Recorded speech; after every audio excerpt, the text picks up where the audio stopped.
So we're now, this is part 2, if you will, similar content, but with a bunch of updates.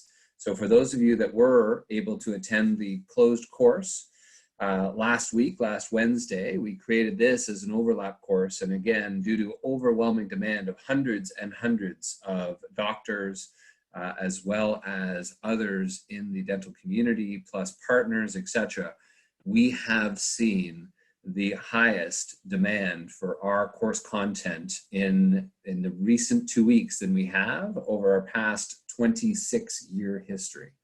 So we certainly appreciate everyone's time, and we've definitely added some great content for today, as well as given some great practical examples. So we have been spending an incredible amount of time specifically to dealing with dozens and dozens of landlords throughout North America. So we've got some updates in terms of what we're seeing, what's working, and some practical guidance for all of those. It's April 1st, so of course rent is all on top of everyone's mind, as well as we're also seeing a pretty unprecedented response from landlords in terms of now being obviously very active to fill some of those vacant properties.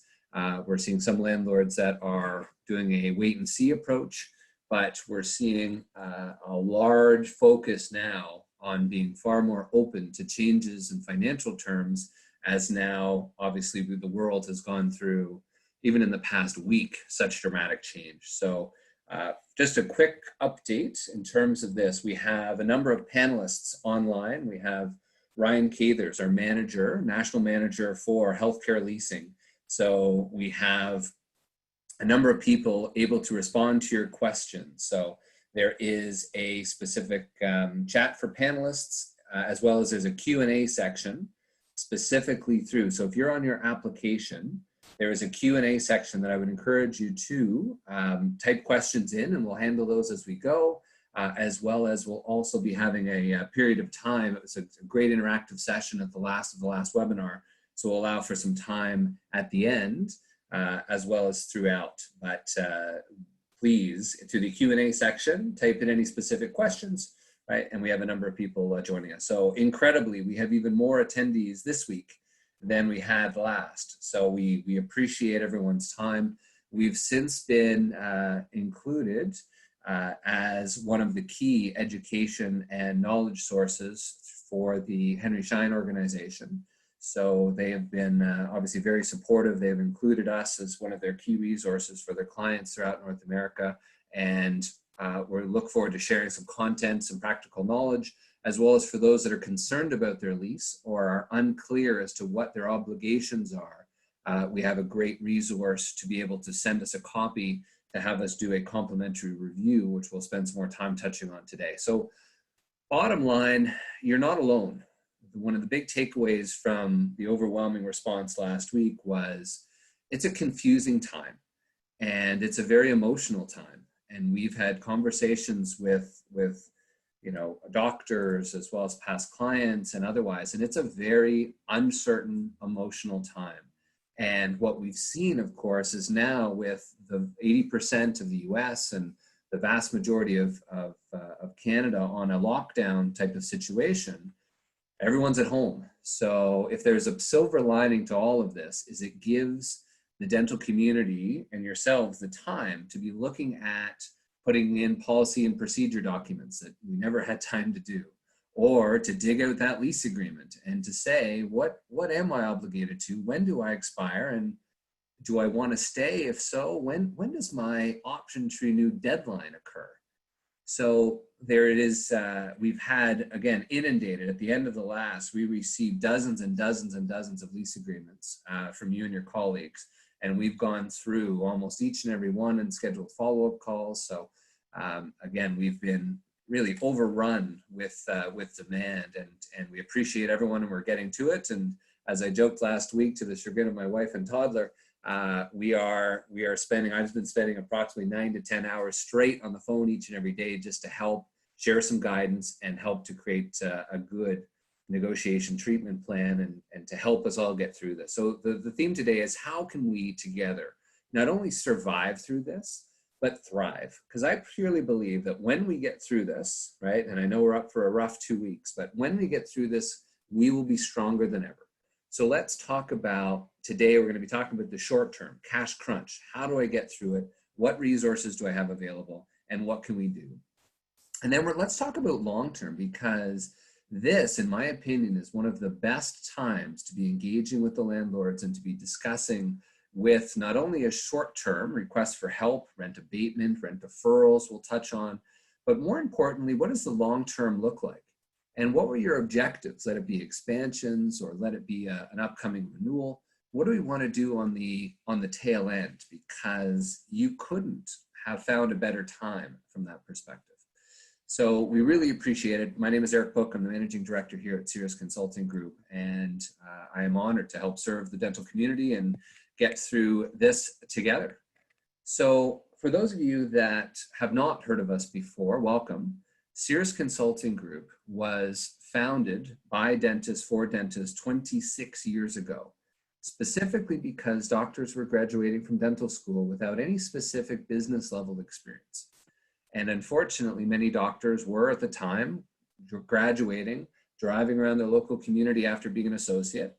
And before they know it, they were signing the lease on the trunk of a car without truly understanding what was in it, what ramifications there were, and we're typically only focusing on the first half of the first page of the lease agreement, rent and term, right? Yet there was 50 or 60 other pages of stuff in there that unfortunately, to their chagrin, years later or shortly afterwards, realized that there was a tremendous amount of liability and risk and guarantees, and therefore, really we've created now a business that has done over 12,000 lease negotiations. So we are the only healthcare and dental specialized tenant representation firm of our kind in North America. So what does that mean for you? It means that our teams of, let it be attorneys, former commercial real estate brokers, as well as those that used to work for the national landlords. So we've hired them from the other side, if you will, sometimes I say dark side, the other side, to join us. So instead of negotiating against a dentist, they're now representing our clients, the dentist, against the landlord. So today is about sharing some of those tips and tricks and understanding a little bit more about the lease agreement. So the goal is not to make you all experts, but to walk away with a different appreciation for the lease, as well as some practical guidance and some action items to help ensure that you're aware and to not put your practice in harm's way. So again, our firm is usually doing, each member of our team does about 70 to 90 of these type files per year. So we are the foremost experts as it comes down to dental leases. Therefore, we also are accredited through the Academy of General Dentistry for a continuing education course. So we deliver a wide variety, almost 100 of these per year. And again, I mentioned the Javits Center in New York, where we were boothing at the Greater New York Dental Meeting. And how devastating is it now that exactly where we were standing at the booth, is now a triage center for what was 25,000, and I haven't even checked recently. So for all those in Manhattan, New York, New Jersey, we're with you, and we wish you all and everyone on the line safe and health for you and your family. So we appreciate the time. Again, for those questions as we go, in your app there's a Q&A section, and we'll jump into those as we go. I wanted to just again remind us with 3 numbers to start with today. 85 represents that 85% of the dentists on this line, based on our averages, have a lease that can prevent them from ever selling their practice. The assignment and subletting section, for those of you that have not sold a practice before or purchased a practice before, dictates or governs if and how we're able to sell and at what terms of the landlord. 54 now represents the number of dentists in North America who are overpaying in rent for their practice. And from those of you that are curious as to what fair rent is, I would certainly argue, based on the data we've seen, that has changed over the past 2 weeks based on vacancy and demand.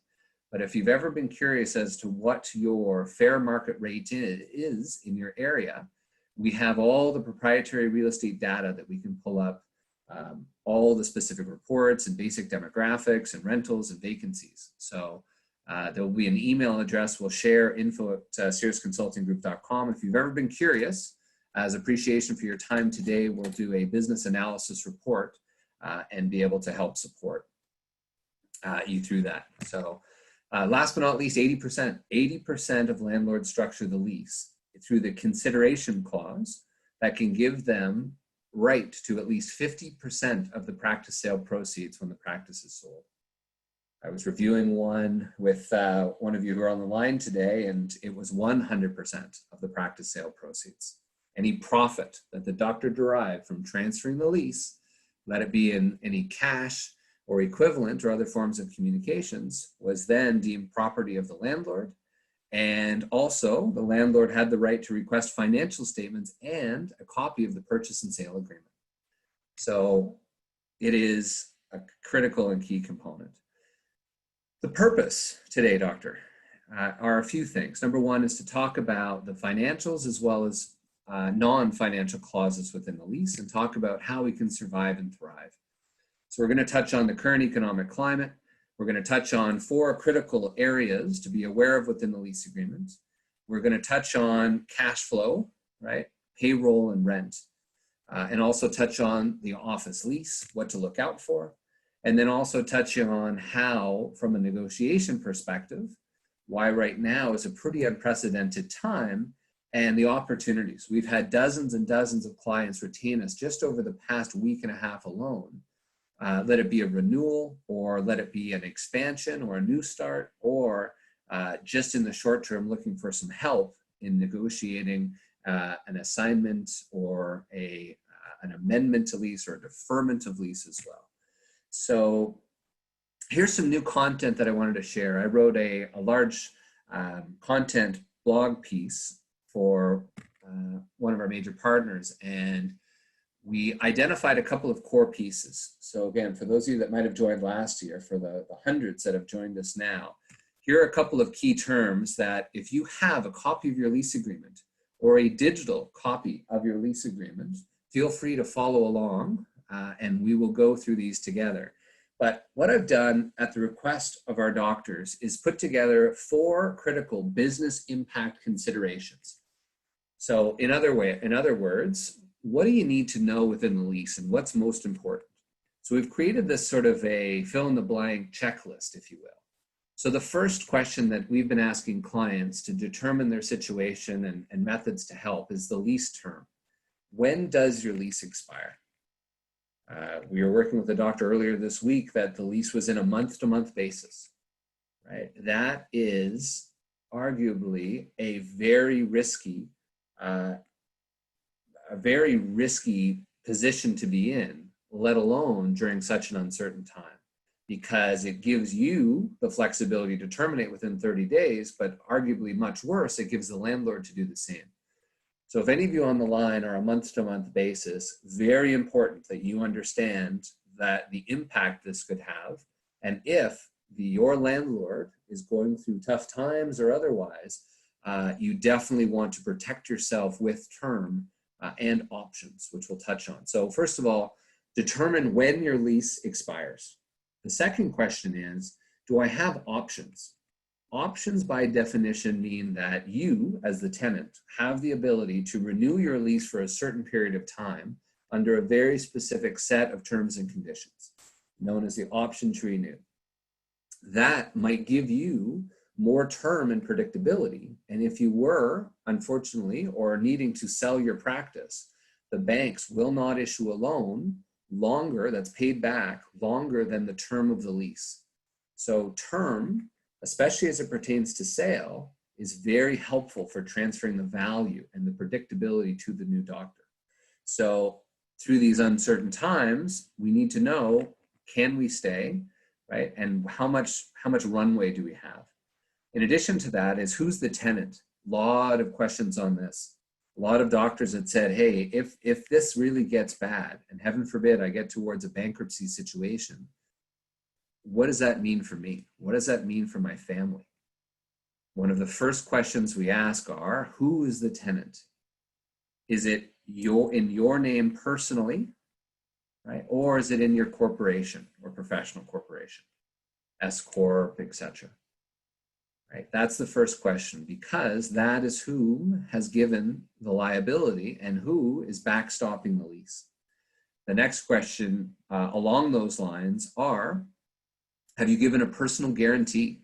So if it is in your corporation, have you collateralized or have you given the rights for the landlord to be jointly and severally liable with your corporation? So if in the event your corporation is unable to pay rent, can the landlord go after you and or your personal assets? So again, that's usually in the first 2 pages of the lease. Another question we ask are you a gross or triple net client and tenant? How is your rent calculated? Is it one flat fee that encompasses everything? Or is it a base rent plus a common area maintenance? So typically there's a base rent and additional rent obligations. So what we've been seeing lately are some landlords are open to a deferment or abatement, which simply means that a restructuring of the payments of the lease. Most of them there is some flexibility on base rent if we're in a cash crunch situation. The additional rent, though, typically will still have to be paid because the landlord is responsible for paying, let it be property tax or other fixed expenses with the building that, depending on your lease, that may be passed on to you. We've reviewed 2 this month that they were a triple net lease. They thought they were a gross lease. However, unfortunately, the landlord now, out of necessity for cash flow, is now passing on those expenses that they never had in the past. So a lot of what we're going to talk about today is predicated on who your landlord is. There's a lot of similarities, but there's a wide variety of flexibility and openness, shall we say, from the small mom and pops that have very tight cash flow and are very, very lean and may have stretched themselves very thin. Less flexibility there, and obviously a different level of flexibility from the large corporations that may also be having access to other subsidies that they can pass on. So a few other components here is, to really understand exactly what your payment is to the landlord. And if I can stress and cannot stress enough, doctors, please do not miss a rent payment. It is April 1st. If you have not made your April rent payment and you have the ability to do so, please do so.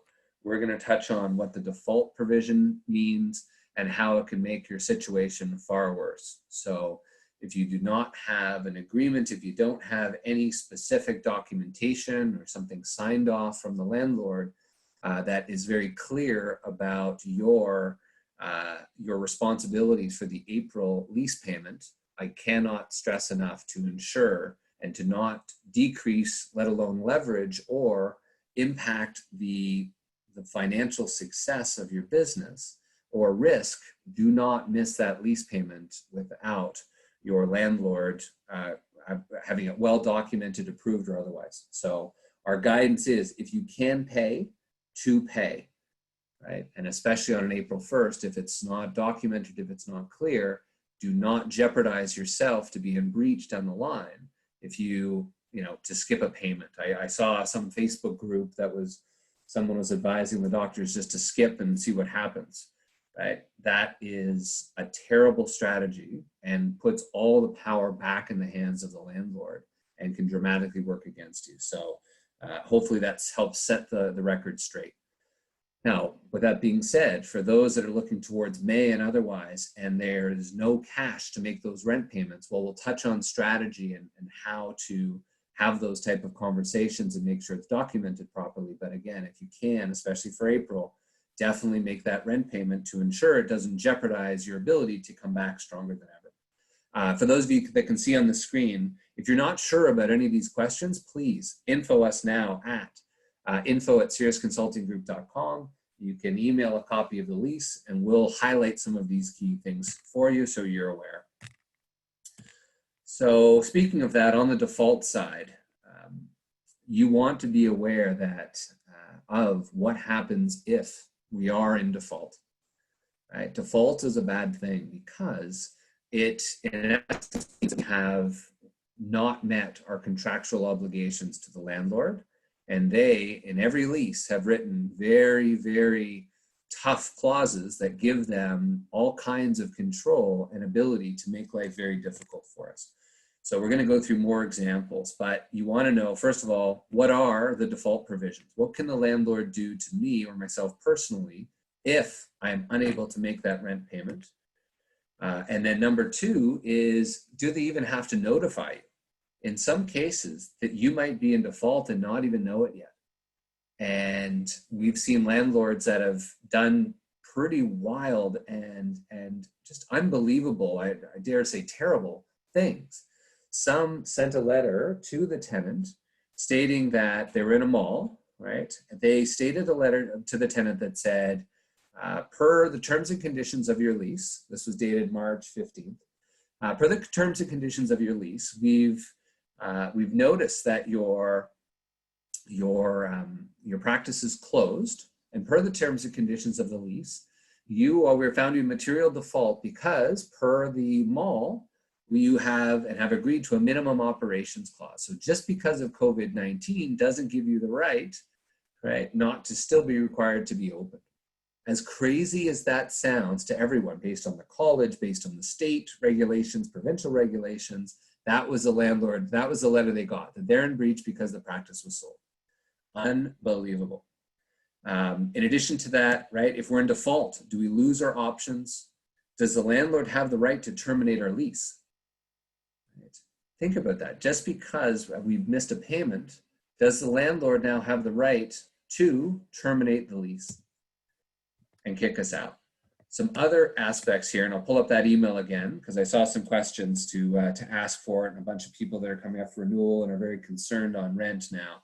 So number one, in addition to that, is general terms and conditions. So as we look through, some other things to be aware of as you are flipping through your leases, either in hard copy or digital, look to see if there is a personal guarantee, as we mentioned before. Is there exclusivity? Is that exclusivity contingent on myself not being in breach? Well, what does exclusivity mean?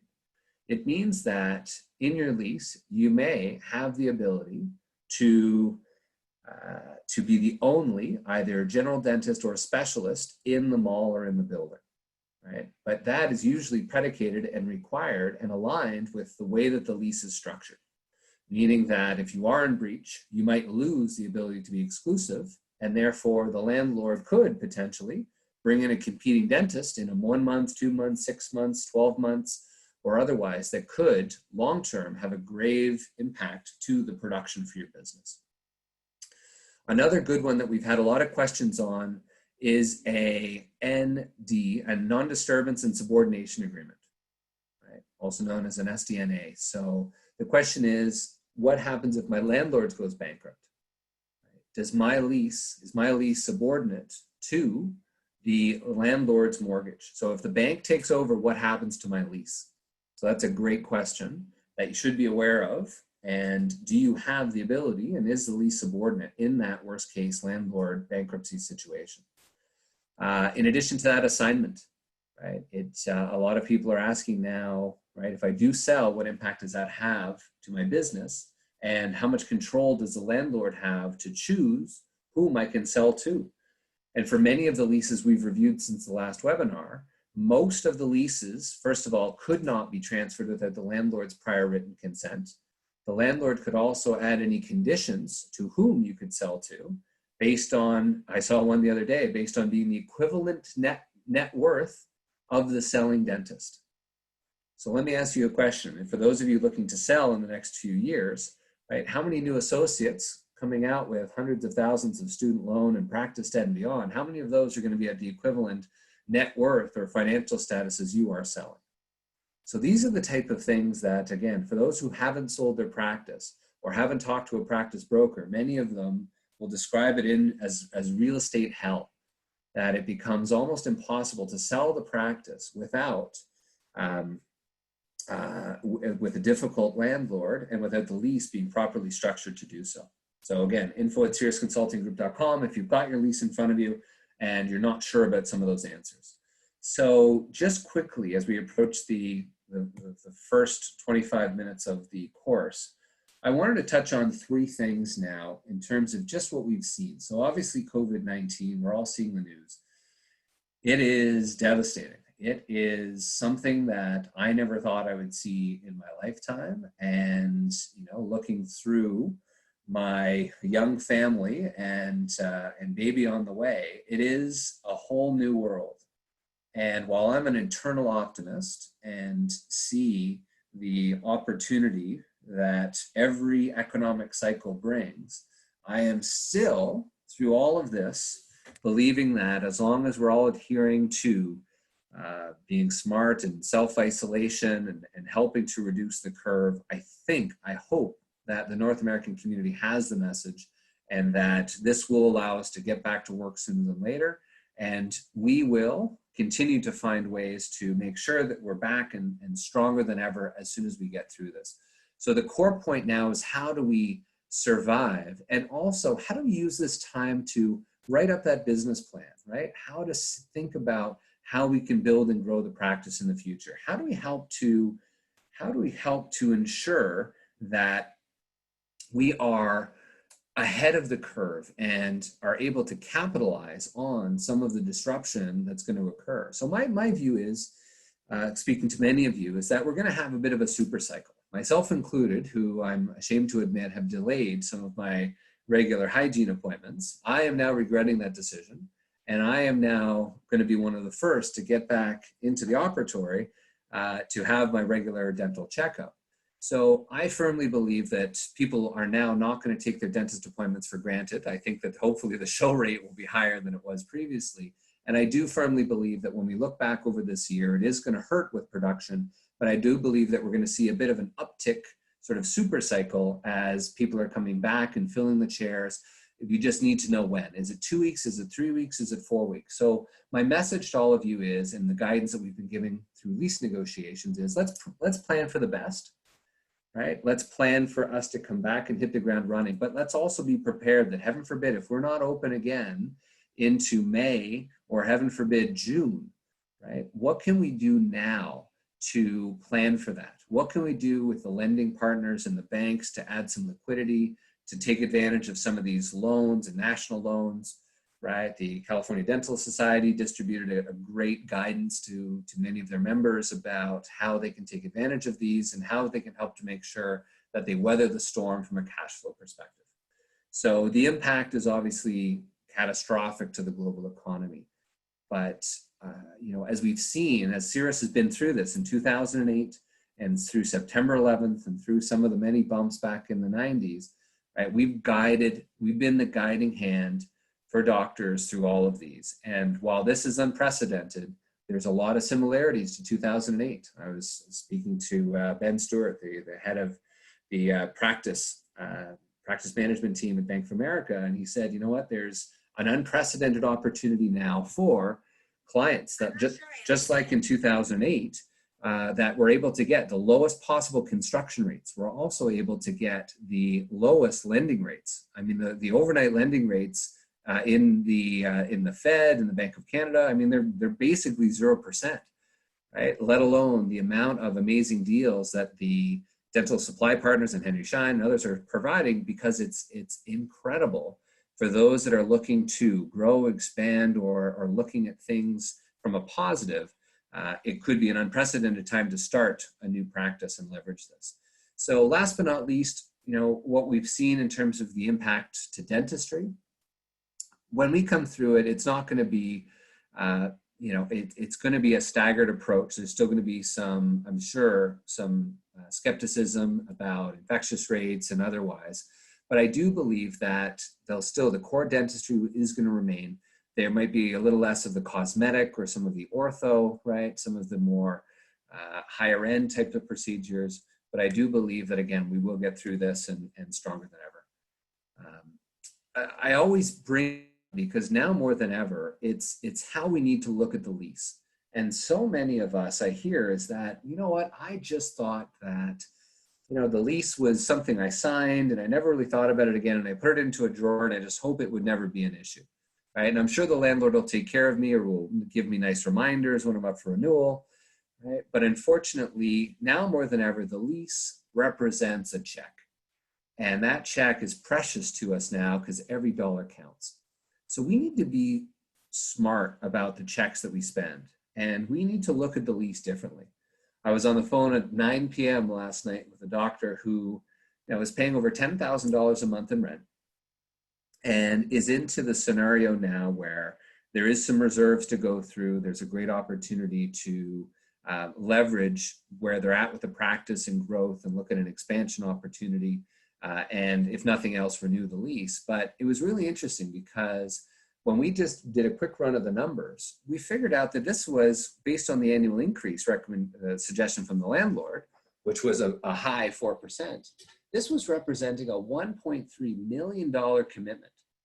So that next renewal, or for those of you that are looking to start a new practice, right, that lease, that amendment, that renewal, that 2-pager that just says, oh, it's $50 per square foot, it's $25 a square foot, right? Look at that as a multi-million-dollar check. And if you knew, and we're about to sign a $1 million check, would you want to negotiate things differently? What would you do differently, right, with that check? And that is why we exist. That is why I get so passionate about helping to protect doctors and make sure they're getting not only a fair deal, but also one that is going to give them the level of protection they need, because you work too hard servicing, providing great clinical care, being chairside all day as a literal pain in the back, and also dealing with the trials and tribulations of being an entrepreneur, making payroll, dealing with leases, dealing with employee issues and HR issues, right? No one knows how difficult it is to run the business if they're an employee than the one that's actually sitting in the chair, literally, right? And now more than ever, you're feeling pressures and pains and sleepless nights. So we're here to help. So why is it so important? So to summarize a few points is, number one, your location is the foundation of your practice. We have to respect the lease, we have to understand the lease, and we have to know what we're obligated to. Because if, for whatever reason, we get a registered letter tomorrow taped to the front of the practice that states that we are required to be out of that location by May 1st, right? What impact would that have to your business?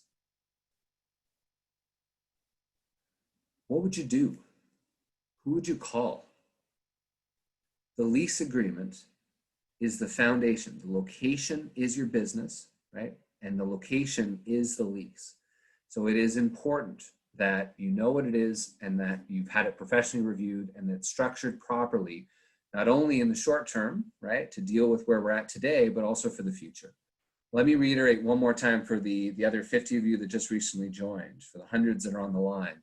So again, if it's April 1st, please, you must make your lease payment. If you do not have documentation from the landlord, if you do not have acceptance or an amendment or something that states very clearly that you are not to pay April, make that payment. If you can, make that payment, because your situation will be worse. It doesn't mean we can't, or we can't focus on a strategy for getting some relief or deferment for May or June, but please, right, if you can, make that lease payment. Do not go into default within the lease. That is a very bad thing. We touched on investment and cost to build, right? Very easily $150, $200 per square foot. Very difficult and expensive and time consuming to move, of course. The practice sale is predicated and hinged on, usually conditional to financing, as well as the ability to transfer the lease. And last but not least, the reason why it's so important during COVID-19 is that from a glass half full perspective, there is leverage there. There are landlords throughout North America that are very nervous and are waiting by the sidelines to see what happens. And there are some large gyms and other institutions that have sent letters to their landlord and said, we're not making payments for the next 3 months. And that, right, really puts that entire business in jeopardy and at the mercy, in many cases, of the landlord. So my guidance is as we look forward, especially those that are coming up for renewal at some point in the near future, ideally within the next 2 years, there might be a large silver lining for you to not only deal with some of the short-term cash crunch with the landlord, but also give a great carrot of now talking about what that long-term renewal will look like a 10-year term with 2 5-year options, that would be in 2021 or 2022 when your lease comes up for renewal, right? Now could be arguably the best time to be getting the landlord, while they are very nervous about how many restaurants with no St. Paddy's Day revenue or anything coming up from a situation where cash flow for them is now becoming a larger crunch than ever before. So think about it, right? If you were the landlord and you got a phone call from a restaurant that said, we got a big problem, or a dentist that says, you know what, I've got some short-term concerns that I'm looking for some assistance on. In addition, I'm also looking strategically to the long-term needs of my business, and I see my lease is coming up for renewal, and I want to submit a proposal as to what that looks like from a business and financial cost perspective. Right? If you're the landlord, which one are you going to be responding to and picking up the phone and getting back to? So that's part of the way you should be framing and look at this. So a few core components here, again, is that the lease should be providing you fair and affordable financial terms, right? For those of you looking to do a new 10-year term, or for those of you that are looking to move into a new space or start a new practice, right? There's 7 major components that are very negotiable. There is the base rent, of course. There is the annual increase. There is the common area maintenance that we can add, audit rights potential. There can be some amortization period, years. There's all sorts of ways that you might not be aware of to help reduce some of those costs that you might think are just guaranteed, right? Yet we have 26 years of history that shows, right, that each and every element is negotiable to one aspect or another. There's also tenant improvement allowance. There's a fixturing period. There's a free rent period. This is principally, again, to be clear, for new starts or new builds, but it can also work when we're talking about a new 10-year term. We had a great video testimonial for Dr. Sam Thatcher recently, the dentist for the San Francisco Giants, where his lease was in a rough situation. He had missed his option to renew. He was coming up right in downtown San Francisco. He hired us. We were able to get some amazing wins. For those of you that haven't seen the video, we were able to get him not only fair rent, we were able to remove the landlord's right to relocate his practice. We were also able to get the ability of remove the landlord's right to some of the practice sale proceeds. We were able to get him a new long-term lease with multiple options, and about $8,000 for new, paint and flooring and other aspects to it. So, again, this lease, try to think of it from, it's a liability, no doubt, but how do we help to make this more of an asset or more beneficial as we sell? Long-term stability and security, we've touched on, minimizing risk and exposure. So this is another concern where a lot of questions are, heaven forbid, what happens if I pass away? If that happens, doctors, we want to be very clear about what the lease obligation is. And for most on the line, your estate will be jointly and severally liable. So if in the event, heaven forbid, you pass away, your lease will be a large debt and potentially large headache for your estate or your wife to deal with upon your passing. There's a doctor north of our office, I've mentioned this before, 43 years of age, 3 weeks prior to the grand opening, had passed away due to a massive heart attack. Right? That lease was a major obligation that you've got a fully built out dental practice, no doctor, no patients. What's that practice worth? Unfortunately, nothing. In this case, it was a major obligation that the landlord stated that, very sorry to hear that, but you're still responsible for the $10,000 a month, increasing at 3% a year for the next 9.5 years. So the reason why, again, we get so passionate about this is the death and disability clause gives us the opportunity to have an exit and give your estate the termination right of about 60 days, ideally, that can absolve some of the lowest lease obligations. So let's really jump into a few things, and principally for cash flow management. So a lot of questions we have on this. So what do I do with rent? Well, we know if we can pay it, we should pay it, right? But if we need help or we want help with our rent obligations, let's be strategic with it. So first of all, now with payroll at bay, with the layoffs, rent becomes the #1 obligation. So with the financials, we need to be clear. What do we owe in base rent? What do we owe in common area maintenance? If you're not aware, send us a copy of your lease to info@cirrusconsultinggroup.com and we'll help to walk you through that. Another interesting piece that might work for some of you, if you built out a practice and you were receiving a tenant improvement allowance from the landlord, double check. Have you received all the money the landlord promised you? Did they give you 50% on starting the project, and when you completed construction, there was supposed to be another 50%? Worth thinking about. There might be a few $1,000s worth of value there in the background. In addition to that, let's touch on the lease. So within the financial components, there's the default provisions. I cannot stress enough, again, for those of you that have joined, don't stop paying rent. Non-payment can trigger a few things. #1 is multiple months of accelerated rent, meaning that if we miss one, the landlord may have the right to accelerate April or June, May, June, and July to be due right by the end of the month. Or what happened recently to a doctor close to us here is he was responsible for paying 3 months as an increased deposit. So just for missing that one payment or just to have that one check that bounced, instantly the landlord sent him a letter and said, you're now responsible for three monthly payments, the equivalent of, as a larger deposit. And by the way, you're still owing April and May. So that just took a dramatic hit in his case of almost $30,000 just because that one check bounced. A loss of benefits, right? So what do we lose if we miss that lease payment, right? So we might also trigger the right that the landlord, if in default, the landlord can ask for your personal as well as corporate financial statements.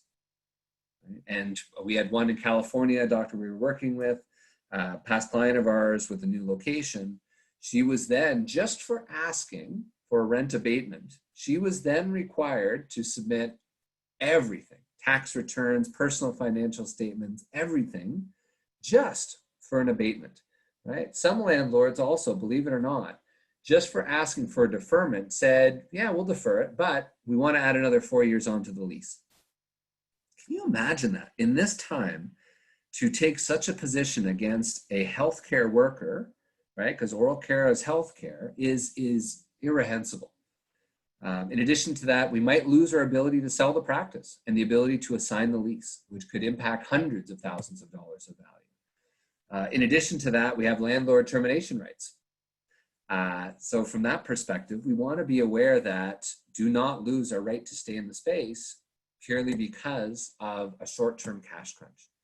So let's touch on the non-financial. A lot of questions on this. So this is important. So #1 is non-financial, force majeure. So there's a lot of questions about, look, I've reduced hours, I've required my employees to work remotely, I've laid off employees, or I've limited services, or as many of you, you've got temporary closure of operations. So we need to know now, can the landlord insist that I have to continue to pay rent? The short term is usually yes, because of a force majeure or I was just reviewing one of a doctor in Ottawa where it had at a recent renewal, it had a health emergency clause, which basically meant they could shut down the business, the building, restrict access to the practice, and the landlord would have no recourse there. So, needless to say, every lease is unique, but the force majeure is about an unavoidable delay where a particular covenant cannot be performed. Most of them don't include any reference to pandemic, unfortunately, right? But it's seen as that unforeseeable circumstances that can prevent us from fulfilling the contract. Unfortunately, depending on how your lease was negotiated, most of the time it's landlord friendly. So it says the landlord, right? It has relief from the performance, but typically it doesn't give any benefit to the tenant, and it usually always excludes the financial components of it. So you'd still be most likely and almost always still required to pay base rent. And again, there's 101 different great legal opinions and papers going on it right now, because obviously the entire commercial real estate, not just dental, is going through this uniqueness of what's going on. So before we go to questions, and again, I appreciate all these great questions that you guys are posting here, and we'll get to these as we go through. Number one is, we'll answer some of these live if we can towards the end, but what to look out for. So this is a great slide that, for those of you that are on the line that have their lease in front of you, I want to spend some time with, because while finances are key, what else is in there that is critical for us now based on COVID-19 and being closed? So just to really reiterate, because I see a bunch of questions on it now, is assignment. So the assignment clause very clearly dictates if or how we're able to sell the practice, and we cannot sell the practice without the assignment or transferring of the lease. So whatever lease you sign today, that is what's being transferred on to your buyer. That is usually conditional on always paying our rent payments on time, not being in default, or some of the ones I've seen recently, the landlord has almost complete control, or the one I did last night, just for asking to sell the practice, right? If we are forced to sell over the next few months, if we're forced to sell, just for asking, the landlord had the right to terminate the lease and engage directly with the buyer. So ask yourself the question, if you couldn't transfer the lease and the buyer went directly to your landlord, how much impact does that have on your practice, right? And the value. So, now you've got your depreciated assets of your equipment, the nice ADEC tears or otherwise, or more importantly, you've now got the risk of, of just the goodwill and charts. So it's worth a fraction of the amount. A couple other core components is demolition, right? Does the landlord have a demolition right? Some very deep-pocketed developers are looking at this as an unbelievable opportunity to gobble up small buildings and put them up for redevelopment. So does your lease have a demolition right in there? Does the landlord can give you 30 or 60 or 90 days of the landlord's desire to demolish the practice, and you're out, regardless of what's left on your term? Is there a relocation right? I reviewed one of those yesterday morning, where the landlord, with less than 30 days notice, can require the doctor be relocated, but luckily the landlord was going to cover all of the moving costs, but not any of the build-out costs. Yet the landlord, at any time for any reason, could require the doctor to move to a different location. So with COVID, let's say the adjacent tenant is looking to expand or move into your space, or let's say a corporate dentist wants to move into your space. They might have the financial wherewithals and would go directly to your landlord and potentially find a way to move you out and take over your beautiful space with natural light, because, right, they can be getting it for pennies on the dollar. And if you say, oh, well, I'm going to take all my leasehold improvements with me, unfortunately, most of your leases, the landlord owns all of the walls, all of the medical grade plumbing and electrical, and anything other than your defined trade fixtures, that's all you can take with you. So we have to be aware of what's in the lease and how we protect ourselves. Death and disability we touched on. Surrender. Got off the phone with the doctor this morning where he has about a $10,000 bill from the landlord when he looks to relocate, because in his lease, it requires him to return it to pre-dental condition when he leaves the space, right? So that is a massive bill that the landlord's already clarified that, great, you want to be out January 1st, fantastic. By the way, make sure that it's back to gray shell condition and everything is removed. Overholding. For those of you in a month-to-month basis, stop, email, call us, carrier pigeon, whatever it takes. If you are month to month, you are in overholding, look for your overholding section.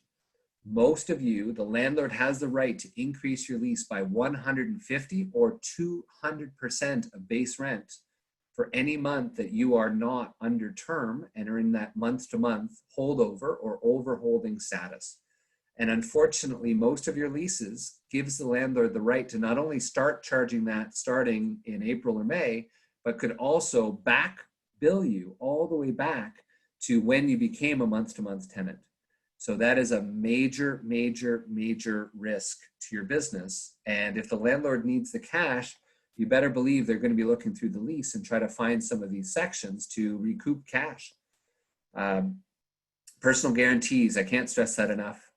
Be cautious if you have one, and definitely there are strategies to remove or limit your personal liability or guarantee. It should not and does not need to be in.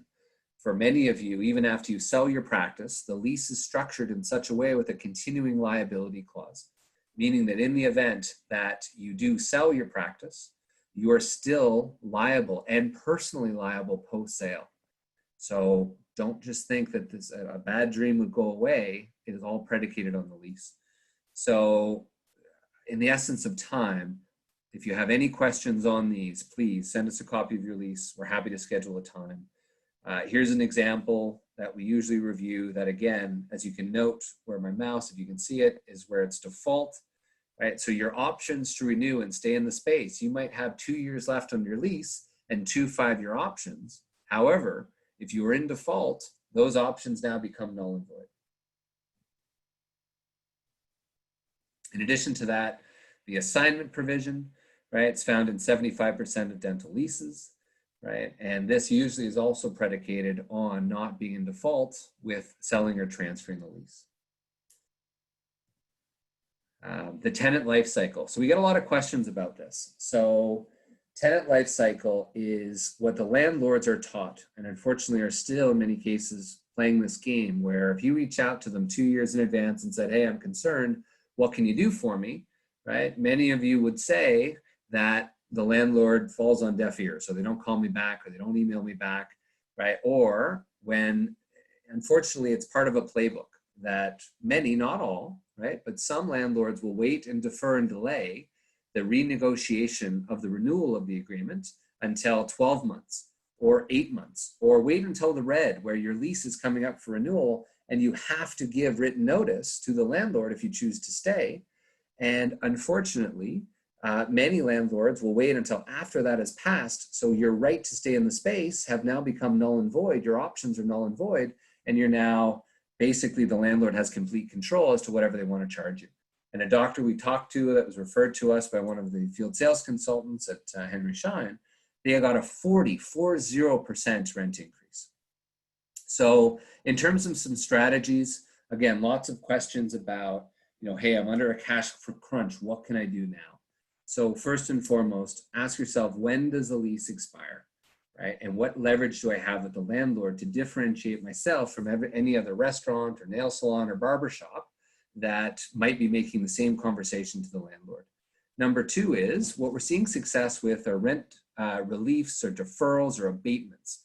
Now, the landlords aren't going to just give free rent away, right? But if we are under a cash crunch, we've seen a lot of success with rent deferment, deferrals, abatements, so meaning changing the payment schedules, cutting the payments in half, or getting a relief for the month of April or May, and then paying that back with or without interest over a period of 2 or 4 or 6 or 12 months after the fact. So no different than some of the banks are giving relief on mortgage. It's to help with short-term cash flow. If you cannot pay, you will end up paying more in some cases in the long run because they're still going to accrue interest or otherwise. Now, commercial real estate's a little different. There are some abilities that, again, if you need help, there is rent deferrals. There's the ability to be strategic.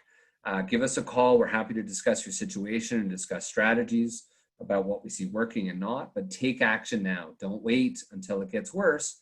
Plan for the worst, yet hope and prepare for the best. The other points before we get to the questions here are the opportunity. And this is as unprecedented as it is. I can assure you that landlords now, especially if it's a new start, if it's a expansion, or even a lease renewal, landlords are open to conversations that they haven't been before.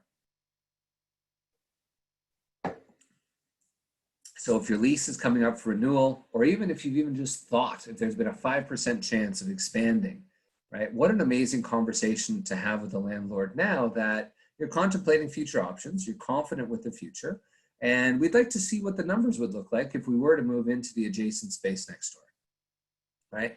If we were to take over the nail salon or the dry cleaner, what would that look like? And there's no harm in negotiating things in a non-binding way, so we know at least how low those numbers might be. Also, if there's concerns about rent and financials, right? What a great time to be talking about a long-term lease, because landlords need to show the revenue and the receivables. And if you only have a year left on your lease, right, versus just about to recommit to a 10-year term, that gives you a huge amount of opportunity. So again, those new starts there, financing rates have never been lower. Equipment and supplies are at amazing rates and opportunities and discounts, and landlords are desperate to fill some of those vacancies. So as we close and go to questions here, again, if you're concerned about what fair rent is in your area, shoot us that email. There's a form that you can fill out, as well as a polling question to just click on, and that will allow us to follow up directly. If you're concerned about fair rent, please click that you're looking for a consultative call. In addition to that, the strategies, right, just to highlight is to, before, right, especially if you're coming up for renewal, but what we figured out over 26 years are to get all the information first. Get a copy of the lease, right? Don't put yourself in harm's way, but get it from the practice, whatever you need. Get a copy of that lease, review it, make sure it's signed by the landlord. If not, email them. They will send you a digital copy quickly. Number two, figure out your goals. What do you want to accomplish? What do you want to accomplish in the short term, right? Help with rent or otherwise, or what do you want to accomplish in the long run? What do you want your practice to look like? Number three is, right, review it. Have us review your lease. We'll schedule a call morning, noon, and night to help support through this process, right? Prepare the market research analysis and determine, step 5, determine what the outcome should be long before we start engaging in any sort of renewal discussions with the landlord. Last but not least, what we found is then usually we're spending 50 to 20 hours negotiating some of the business clauses, as well as equivalent on all the different other financial, business, and legal clauses within the lease, right? We get to a final form lease agreement and make sure that that is obviously countersigned by the landlord. So again, a lot of great questions we're going to get to now. For the, again, appreciation of everyone's time, we are going to do a critical dates and risk analysis. Send us a copy of the lease. We'll schedule a call. We'll, again, if it is an urgent nature, please note on the poll that we're going to put forward in just a second that it is an urgent scenario and that we will start to prioritize those accordingly. Also, where we're at in terms of your situation, and to help to develop a negotiation treatment plan for you in the practice.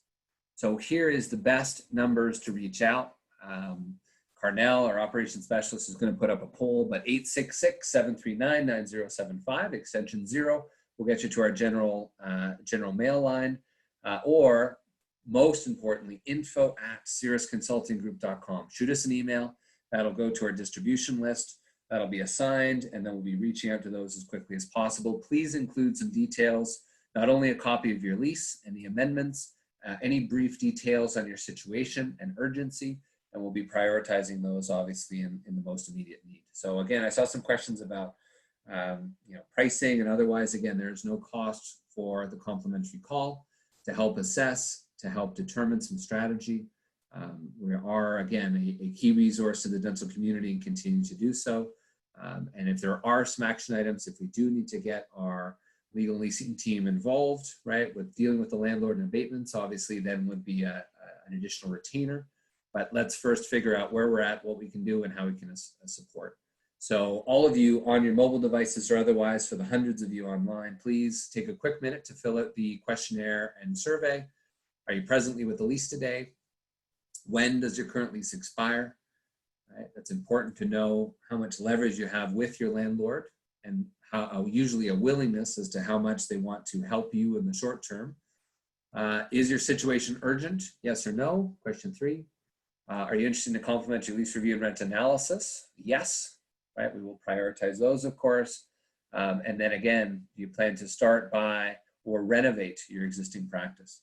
Many of you that we've had a bunch of requests about the infectious control procedures and those type of aspects in the practice. And many of you are needing to make some alterations or renovations to the space. So I can't stress enough, you cannot make alterations depending on your lease. Many of you will need written approval before even making the most basics of alterations. So be aware of what's in the lease. And in some cases, with a long-term renewal, the landlord might even have some tenant improvement allowance or money to aid in that space and in that negotiation. So again, all the questionnaires in front of everyone there, if you can see it in front of you, right? 866-739-9075, extension 0. So again, we've got over 200 on, a lot of great questions. So let's switch to the questions here. Last 5 seconds to fill in the poll. And amazing, all but one are all on, over 200 right now are all through the app. So let's touch on here. So if you're having any issues, Chris, with scrolling through the questionnaire, there will be an additional form at the end to fill out, and you can schedule a time for that lease review as well. So thank you for that one, Chris. So a bunch of questions here to go through. Trudy, lease being up for renewal. You're going to ask for month to month, but that is risky. Yes, correct. Be cautious, because if you plan to stay in the space, if you stand to operate and you don't plan to retire or walk away, or you want to sell your practice, do not leave yourself in a month to month situation. That leaves you completely exposed. If I was a developer and I went to that landlord and said, tell me about your lease portfolio and your tenant mix and how many people are on a month to month lease, and they said half, I would see that as a huge opportunity to come in, redevelop that, right? And that could cause mass evictions or redevelopments. So Ryan had a great answer to that one as well. Joseph, right? So from now, some questions about small business loans and different incentives. We've got doctors all across North America, but the short answer is yes, through the Business Development Bank, through your local lending institutions. If you need cash, definitely Bank of America distributed a great resource to many of our clients that they're pushing through line of credits, they're helping through the cash crunch. There's a lot of great resources out there to help you get through this as we move forward. Some other good ones now about, Larissa asked about, for one of my clinics, I proposed to the landlord that they only pay the basic rent for the month of April, which they agreed only by email. So is that good enough? So good question. So what do we need for documentation?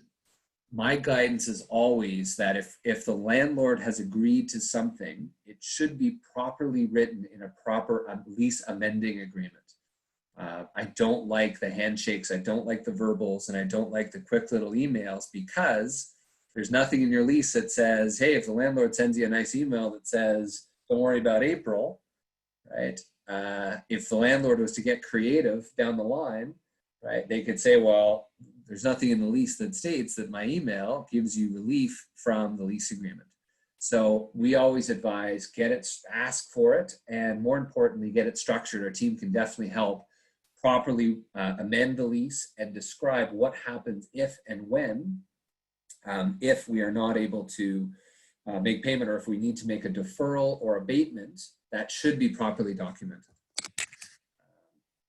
Okay, so let me just make sure I've covered the other ones here, some great ones here, some questions about legality and what's fair and otherwise. Unfortunately, this is, I'm not a lawyer, and this is unprecedented times. So unfortunately though, with commercial real estate, it's two businesses, right? A lot of people, especially new students we talk to and graduating dental school and new associates, they say, oh, well, that's not fair. The landlord can't do that.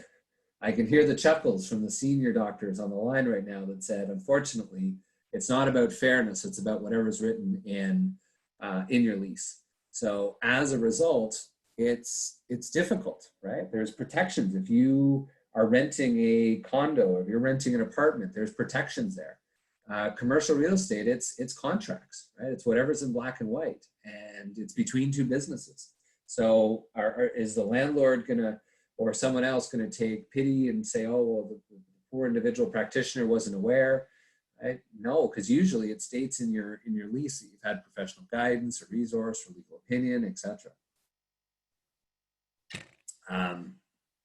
So I see some questions about some 2-year-olds and some distractions. Yes, we're happy to, this will be posted on our YouTube channel for anybody that wants to review this later on the line. There's some questions about state of emergencies and landlords and otherwise. It is very state and province specific. I think for the most part, landlords are trying to be reasonable, but they also have, payments to be aware of. Another question here, Dr. Joshi, about can we ask for rent forgiveness or deferment? So forgiveness is a bad word because it means that we haven't paid it. We should be making that payment for April, if at all possible, or making sure that we're getting something agreed to or documented from the landlord now. Don't just not pay, because again, that could put you in default and in a significant poor position. Dr. Conde, thank you for your good feedback. We're happy to continue to do these. We're going to do a Canadian one specific on Friday at, I believe, 1 p.m. We're also going to be doing on our website. We've got another one planned for next Tuesday before Passover and some of the higher holidays coming up and Easter. So we're going to do one again next Tuesday. So please refer your friends and colleagues to it. Some questions about my lease comes with a triple net, NNN. Currently half of the office spaces is vacant in the plaza. My landlord just increased the triple net fee starting in April. Is this allowed? So first of all, very sorry to hear that, doctor, that unfortunately out of, it sounds like necessity from the landlord, it depends. It depends on the lease. That's unfortunately our answer for most of this, is that if the landlord states that if in the event 50% of the strip mall is, or of the building is vacant, can they pass on those increased costs to you? I would suggest that if they did, they probably have it somewhere within the lease. So unfortunately, yes, that is key. I would suggest not deferring or missing those payments without having some sort of agreement to your landlord. The question is, will it affect credit score or otherwise? Short answer on that is it depends. Is there a personal guarantee? If so, then yes, it could impact if the landlord is, putting through a lien, or if they're coming back, or for unpaid liabilities. So there's a lot of impact there. So again, don't pay if you can, and if not, right, make sure that things are properly documented with a schedule to make sure you're not putting yourself in default. Again, lots of questions here, over 170 people still on the line, so happy to stay on. Again, some great discussions here.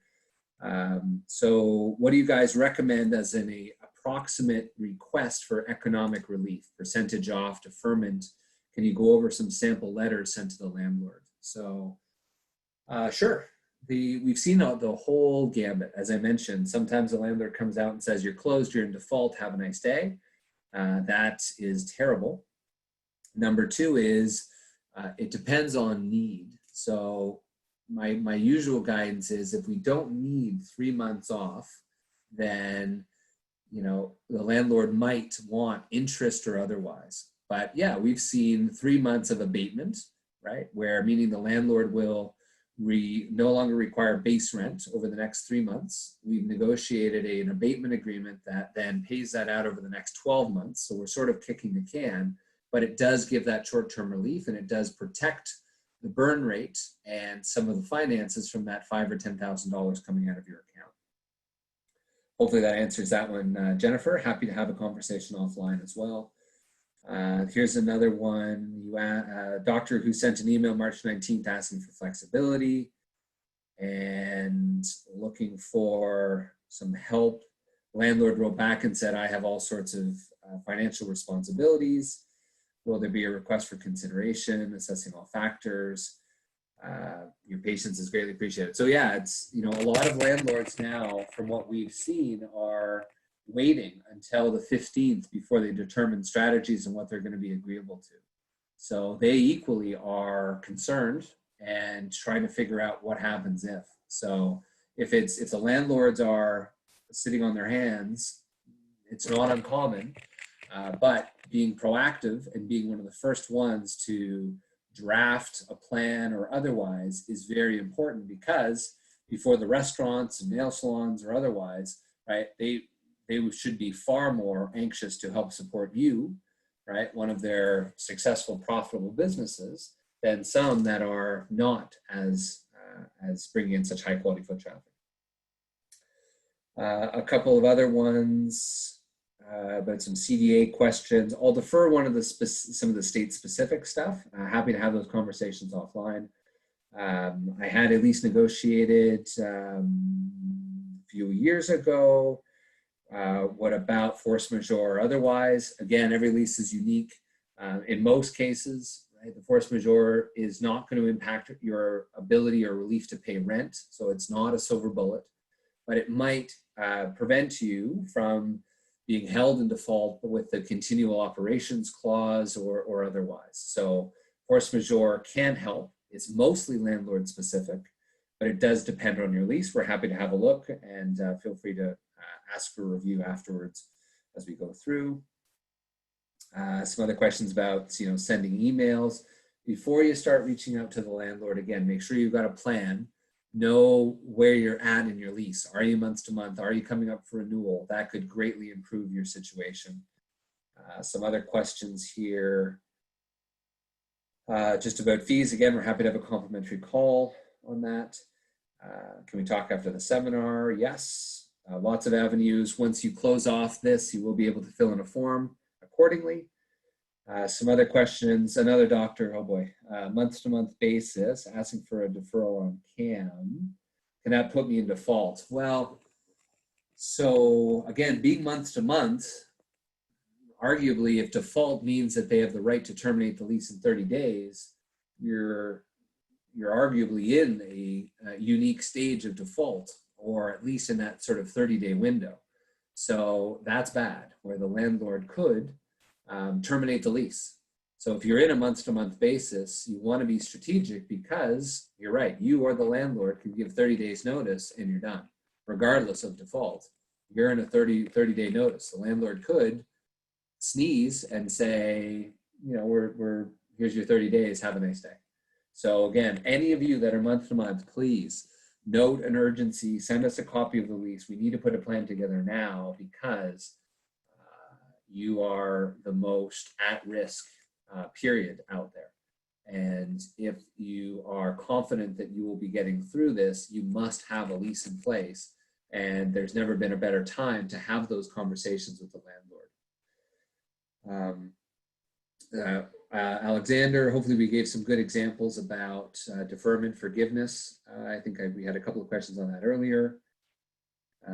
When the 10-year term is about to finish and a 5-year term is about to start, do we need to renegotiate the terms? Great question. The short answer is yes. Typically, the option to renew deadline, and the option means that you agree to everything within the lease with the exception of rent.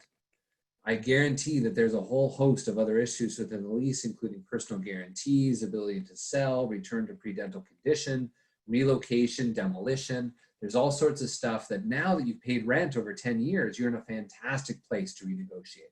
So my guidance to the 155 of you that are still on the line is to, yes, don't just exercise that option. I would argue that starting a new 10-year term with 2 5-year options will be far better. Because think about it. If you just exercise your 5-year option, it's like you're walking down a gangplank. You're now responsible for walking that gangplank, and you've now only got 5 years left after you exercise that option. So one of the best things to do is to renegotiate if you're coming up for renewal in the next 2 years, and not just willy-nilly signing away the renewal option. Some questions about Manhattan and co-op. So again, we're happy to deal with some of those state-specific ones as we go through. Lots of people already booking in some lease review times. CE course, for those of you collecting CE credits, we will be sending those out. Please give us about 10 business days for processing those CEs. We are receiving hundreds and hundreds of doctors for these courses, so we appreciate that. There are some other questions here about defaults that are sort of specific, but if my landlords agree to a reduction, the question is it documented? Right? If the landlord said, yeah, sure, give me half, right? Make sure that you've got that properly amended in the lease, because if it doesn't say in your lease that, for April of 2020, that the landlord agrees to 50% off, then, those enterprising landlords in 2 months or 6 months or 12 months later might use that against us, believe it or not, down the line. We've seen it all, unfortunately. A few other questions here. 2 different lines of actions: pay rent if you can, or ask for deferment. Which is the better route? So if you have to borrow to pay rent, should I pay rent if there's deferment? So again, we're April 1st. If we have to pay rent on the 1st or the 3rd or whatever your schedule is. So to answer your question, if we don't have anything in writing or deferment in place, then pay rent. I'm not going to advise on your specific situation and loans or liens or lines of credit, but definitely if you can and you don't have something structured otherwise, don't go into default. So hopefully that was clear.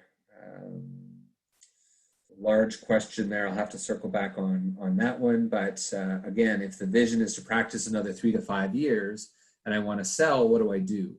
Term, again, those of you who are selling, term is your friend. Term, you might think that, oh, if I want to sell, I want to wind it down. I want to go month to month. I don't want to sign a long-term lease. That is a big mistake, because that gives the landlord the complete control as to whom can buy your practice or if they can buy their practice. So term gives you the predictability and continuity that you're selling. So if you're selling your practice, a great time is with term. So with doctors looking to sell, I suggest a 5 or maybe even a 10-year term with 2 5-year options. And because knowing that the buyer is going to need at least a 10-year term to pay back to buy your $1 million practice, they cannot do so without a long-term lease.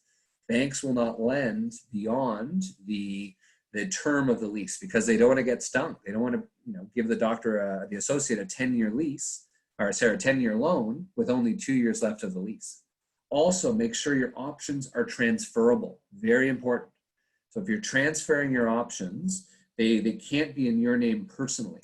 If they are, then that's good for you. It's not good for the doctor or the corporation who's looking to buy your practice. So you might be thinking, hey, I'm going to sell now. I've got 2 5-year options. If they're not transferable, then all you have is 2 years left, and that's all the new tenant gets. All right. As we wrap up here, I think those are the major questions here. As terms, effective as an individual ones. So again, great additional questions. We thank everybody for the time. There's a few more now, happy to cover. So about 140 people on the line. March and April. So good. Okay, Bruce. Yeah, we've already negotiated the deferment for you. So some other questions through there. Happy to discuss any individual one-offs, but the questions is, with options, when are you required to submit written notice to the landlord? Meaning that if you have options, don't miss it. That means that your remaining options become null and void. So my guidance is always to put 2 dates in your phone and smartphone starting today. Number 1 is, when does my lease expire? And number 2, when do I have to give written notice to my landlord to exercise my option, to say that I want to stay for another 5 years? If not, the landlord may have the right that in the remaining 6 months of your lease to put a for lease sign in your window. And this happens, guys, more often than not, and start walking people through, and even though you want to stay. So these are the type of, unfortunately, strategies and games that they do. Do we find it harder to negotiate with larger landlords such as smart centers or some of the national REITs? The short answer is no, everyone is unique. We see a lot of success with small mom and pops. We deal with fathers and sons and families. That can be a challenge. But the large landlords, it really does depend. Most of them know. Most of them we've got decades worth of approved language and success and history with, and a good relationship. So, use us with that. Smart Centers specifically, obviously, they're a very unique, large REIT, national landlord, right? Big box stores, Walmarts, everyone. But, the dental tenant is very important to them versus clothing stores and otherwise. So don't perceive that just because you're an individual practitioner means that you don't have leverage. It's the biggest misnomer is that, oh, I don't want to jeopardize, I don't want to ruin the relationship with the landlord. Come on, the landlord, you've got a good relationship with the landlord because you're paying them $5,000 or $10,000 every month, and you put $200,000 of your own money to build out the dental practice, plus all the equipment. Plus you're there for over 26 years as a profession. Plus your default rate is very, very low, usually less than 1% of a dentist versus a restaurant. It's almost the opposite, right? So please, doctors, do not let the landlord, the brokers or otherwise pigeonhole you or make you feel less than because you are one of the best tenants, period. So some other ones here, some questions about moving and my building owner within 12 months. Could we get by as a holdover? So some questions about holdover. So again, it's a risk being holdover. Are you prepared for the flexibility of being month to month? Are you ready to pay 150 or 200% in your, in rent? Many of you are not. So I would argue that perhaps a short-term renewal might be beneficial. Or for some of you, you might want a long-term renewal, transfer that lease, move your patients with you, and then you can control your competition in terms of who moves into your space. So that was a good one there. What else do we have here? So that was some good ones through there. I think we got most of them. Ryan answered a bunch. Laura, thank you for your nice notes. We're happy to discuss lease options, expansions, and glad everyone, well, at least Laura feels better about weathering the storm. So again, I see a few hands ups. I'm happy to stay online and have some individual chats. Ryan's here as well.